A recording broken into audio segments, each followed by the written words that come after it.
மனமுருகி வேண்டும் போது அவர் அந்த இடத்துல வந்து உங்க முன்னாடி நின்று வழி காமிப்பார். கேட்டை நட்சத்திரத்தில் பிறந்தவர்கள் வணங்க வேண்டிய சித்தர் ஸ்ரீ பகவான் வியாசர்.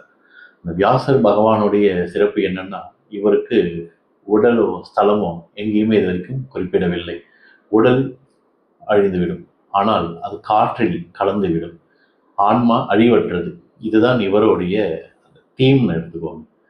இவர் மனசார மனமுருகி வேண்டுறப்போ ஓம் ஸ்ரீ வியாசர் பகவானே போற்றி, ஓம் ஸ்ரீ வியாசர் சித்தரே போற்றின்னு மனமுருகி வேண்டும் போது அவர் அந்த இடத்துல வந்து உங்க முன்னாடி நின்று வழி காமிப்பார்.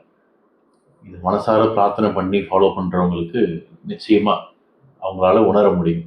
உங்க வாழ்க்கையில் ஏற்படும் எண்ணற்ற தடைகளுக்கும் பிரச்சனைகளுக்கும் குழப்பங்களுக்கும் சரியான தீர்வாகவும், உங்களுடைய இஷ்ட தெய்வம் குலதெய்வம் முன்னோர்களுடைய சாபங்களாக இருந்தாலும் அதை அருளா மாற்றி லைஃப்ல இருக்கிற தடைகள் எல்லாமே சரி செய்து இந்த சித்தர் உங்களுக்கு நிச்சயமா வழிகாட்டுவார். நம்பிக்கையோட வேண்டுங்க. வாழ்த்துக்கள்.